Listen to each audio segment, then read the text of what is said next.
সবাইকে স্বাগত জানাচ্ছি বিডি ভিউজে। আপনাদের সাথে আছি আমি সুস্মিতা দাস। ইরানের বিরুদ্ধে যুক্তরাষ্ট্র ইসরায়েলের যুদ্ধ শুরু হওয়ার পর থেকে হরমুজ প্রণালী অনেকটা বন্ধ রয়েছে। ডোনাল্ড ট্রাম্পের কঠোর হুমকির পরও তেহরান এই প্রণালী দিয়ে জাহাজ চলাচল কঠোরভাবে নিয়ন্ত্রণ করছে। অর্থনৈতিকভাবে গুরুত্বপূর্ণ এই জলপথটি খোলার জন্য যুক্তরাষ্ট্র একটি আন্তর্জাতিক জোট গঠনের চেষ্টা চালিয়ে ব্যর্থ হয়েছে। এই প্রণালীর নিরাপত্তা রক্ষায় সামরিক সহায়তা দিতে অস্বীকার করায় ন্যাটো মিত্রদের ভয়ঙ্কর ভুল করার জন্য তীব্র সমালোচনা করেছেন ট্রাম্প। হরমুজ প্রণালী হতে যাচ্ছে ট্রাম্পের পরাজয় ও মার্কিন সাম্রাজ্যের পতনের সূচনাবিন্দু। বিস্তারিত থাকছে নাজমুল হাসানের প্রতিবেদনে।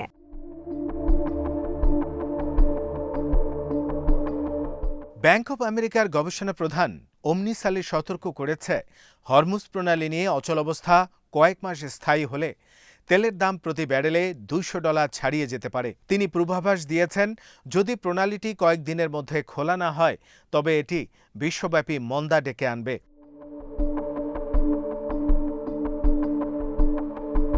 হরমুজ প্রণালীতে তেহরানের অবরোধ আরোপ ছিল অনিবার্য। ইরানে হামলা করলে ইরান যে এই অস্ত্রটি ব্যবহার করবে তা অনুমান করা অস্বাভাবিক ছিল না।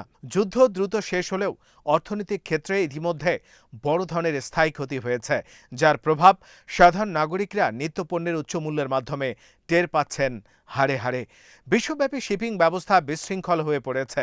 বড় বড় লজিস্টিক ফার্মগুলো পশ্চিম এশিয়ায় বাতিল করেছে তাদের রুট, ফলে বেড়েছে পরিবহন ও বীমা খরচ। দেরি হচ্ছে পণ্য পৌঁছাতে। এই বাড়তি খরচ শেষ পর্যন্ত ভোক্তাদের উপর চাপিয়ে দেয়া হবে।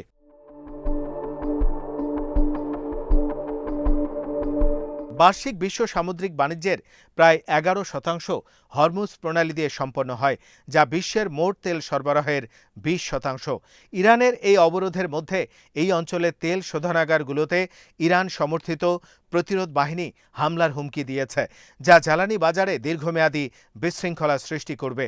শুধু তেল ও গ্যাস নয়, অনেক গুরুত্বপূর্ণ কাঁচামালও এই পথ দিয়ে নিয়মিত যাতায়াত করে, যা বিভিন্ন দেশের শিল্প কারখানাগুলোর মেরুদণ্ড।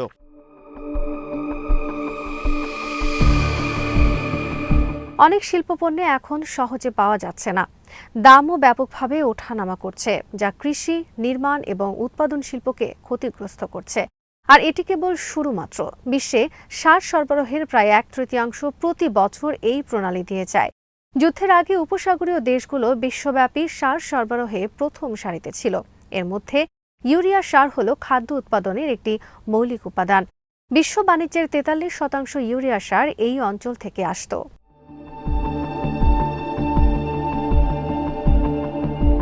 বর্তমানে পশ্চিমে রোপণ মৌসুম শুরু হওয়ায় ইউরিয়া হঠাৎ করে একটি দুষ্প্রাপ্য পণ্যে পরিণত হয়েছে। এটি কতদিন স্থায়ী হবে তা নিয়ে গভীর উদ্বেগ ছড়িয়ে পড়েছে। এই বিশৃঙ্খল পরিস্থিতি সামাল দিতে রাশিয়ার উপর থেকে পশ্চিমা নিষেধাজ্ঞা তুলে নেওয়া ছাড়া আর কোনো পথ খোলা নেই।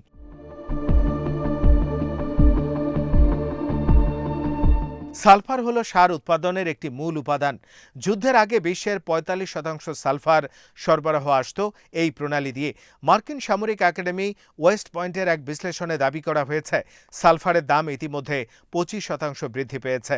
সালফিউরিক অ্যাসিড কেবল মৌলিক অর্থনৈতিক কর্মকাণ্ডের জন্যই নয়, আধুনিক যুদ্ধাস্ত্র তৈরির জন্যও অপরিহার্য।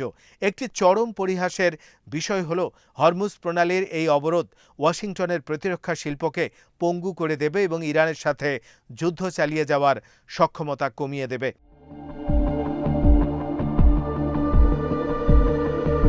ওয়েস্ট পয়েন্টের মতে, আমেরিকান ইলেকট্রিক্যাল গ্রিডের তামা থেকে শুরু করে প্রিসিশন গাইডেড মিউনিশনের সেমিকন্ডাক্টর সবকিছুর জন্যই সালফার প্রয়োজন। সামরিক পরিকল্পনাবিদদের জন্য সালফারের এই অভাব একটি বড় লজিস্টিক সংকট। সালফিউরিক অ্যাসিডের মতো রাসায়নিকগুলো তামা নিষ্কাশন, ব্যাটারি প্রসেসিং এবং সেমিকন্ডাক্টর তৈরির জন্য প্রয়োজন। যুদ্ধ চলাকালীন যখন গোলাবারুদ শেষ হতে থাকবে, তখন মার্কিন সামরিক বাহিনী তাদের ইলেকট্রনিক এবং ডিজিটাল সিস্টেমের উৎপাদন বজায় রাখতে পারবে কিনা তা নির্ধারণ করবে এই রাসায়নিকগুলো পাওয়ার উপর।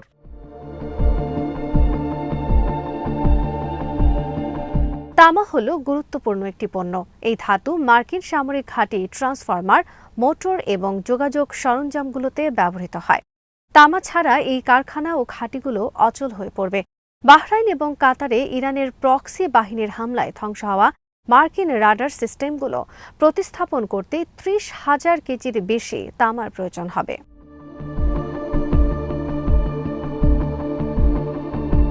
জর্ডান, কুয়েত, সৌদি আরব এবং সংযুক্ত আরব আমিরাত ক্ষতিগ্রস্ত অন্যান্য মার্কিন যোগাযোগ সরঞ্জাম, সেন্সর এবং রাডার মেরামত বা প্রতিস্থাপনের জন্য হাজার হাজার কেজি তামার প্রয়োজন হবে। তবে হরমুজ প্রণালীতে ইরানের নিষেধাজ্ঞার ফলে মার্কিন কমব্যাট পাওয়ার বা যুদ্ধশক্তির উপর যে জটিলতার মধ্যে পড়েছে তা কেবল তামা সরবরাহের মধ্যেই সীমাবদ্ধ নয়, কোবাল্ট এবং নিকলের প্রাপ্যতার ক্ষেত্রেও একই ধরনের সমস্যা দেখা দিয়েছে, যা জেট ইঞ্জিনের উচ্চ তাপমাত্রা সংকর ধাতু, ড্রোন ও কৌশলগত ইলেকট্রনিক যন্ত্রাংশের জন্য লিথিয়াম আয়ন ব্যাটারির জন্য অত্যন্ত গুরুত্বপূর্ণ।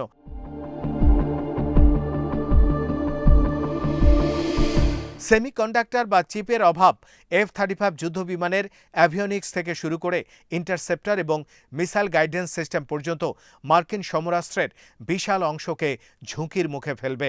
ডোনাল্ড ট্রাম্প ঠিকাদারদের গোলাবারুদ উৎপাদন 4 গুণ করার নির্দেশ দিলেও ওয়াশিংটনের প্রতিরক্ষা শিল্প এই মুহূর্তে উৎপাদন বাড়ানোর ক্ষমতা নেই। জরুরি প্রতিরক্ষা অবস্থায় এই অত্যাবশ্যকীয় যুদ্ধপণ্যের উৎপাদন স্বাধীনভাবে বাড়ানো সম্ভব নয়। আমেরিকার সরবরাহ ব্যবস্থা প্রতিরক্ষা ভেঙে পড়েছে। বিশ্ববাজার যখন সংকুচিত হয় তখন এটি সম্পূর্ণ অকার্যকর হয়ে পড়ে। মার্কিন সাম্রাজ্যবাদের প্রতিরক্ষা শিল্প এখন এমন সব পরিস্থিতির উপর নির্ভরশীল যা ওয়াশিংটনের নিয়ন্ত্রণে নেই।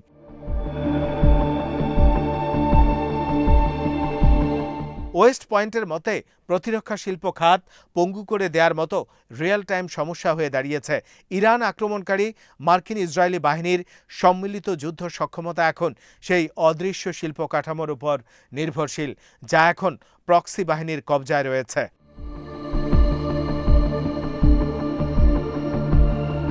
মার্কিন সরকারের গভর্নমেন্ট অ্যাকাউন্টেবিলিটি অফিস এর একটি তথ্য বিবরণী অনুসারে প্রায় 2 দশকের নিরবিচ্ছিন্ন এবং ব্যয়বহুল সংঘাত ওয়াশিংটনের সামরিক প্রস্তুতিকে এতটাই ক্ষয় করেছে যে চীন বা রাশিয়ার মতো পরাশক্তির সাথে তাল মেলাতে পারছে না। গভর্নমেন্ট অ্যাকাউন্টেবিলিটি অফিস এর প্রতিবেদনে বলা হয়েছে, মার্কিন বিমান ও সমুদ্রযানগুলো পুরনো হয়ে যাচ্ছে এবং বিকল হয়ে পড়ছে। খুচরা যন্ত্রাংশের অভাব, রক্ষণাবেক্ষণে বিলম্ব এবং অন্যান্য সমস্যার কারণে এগুলোর মেরামত বাধাগ্রস্ত বা সম্পূর্ণ বন্ধ হয়ে আছে। নৌ শিপইয়ার্ডগুলো শোচনীয় অবস্থায় রয়েছে।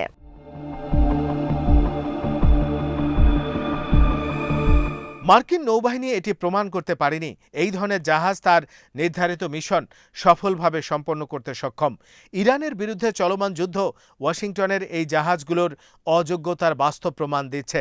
2025 সালে 3টি লিটোরাল জাহাজ পশ্চিম এশিয়ায় পাঠানো হয়েছিল, কিন্তু যুদ্ধ শুরু হওয়ার পর থেকে জাহাজগুলো রণক্ষেত্র থেকে উধাও হয়ে গেছে।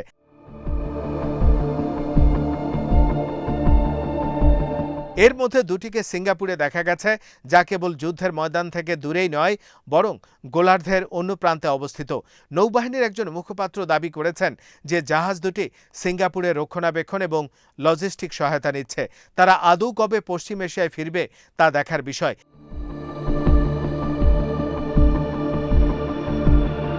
এদিকে মার্কিন সাম্রাজ্যের বিমানবাহী রণতরীর সক্ষমতা প্রশ্নের মুখে। 300 দিনেরও বেশি বিরতিহীন সেবা দেওয়ার পর ইউএসএস জেরাল্ড ফোর্ড লোহিত সাগর থেকে প্রত্যাহার করা হয়েছে। প্রতিবেদন অনুযায়ী জাহাজটির অনবোর্ড টয়লেটগুলো বিপজ্জনকভাবে আটকে যাওয়ার পর সেখানে 30 ঘন্টা ধরে আগুন জ্বলেছিল। ফলে নাবিকরা আহত হন এবং তাদের ঘুমানোর জায়গা পুড়ে ছাই হয়ে যায়। জাহাজটি এখন ক্রিট দ্বীপে মেরামতের জন্য পড়ে আছে। এটি স্পষ্ট যে মার্কিন সামরিক বাহিনী তাদের প্রতিপক্ষের তুলনায় অস্ত্রশস্ত্র এবং উৎপাদনে পিছিয়ে পড়ছে। যুক্তরাষ্ট্র এখন নিজেই নিজের তৈরি করা এক ঐতিহাসিক এবং প্রাণঘাতী সংকটে পা দিয়েছে।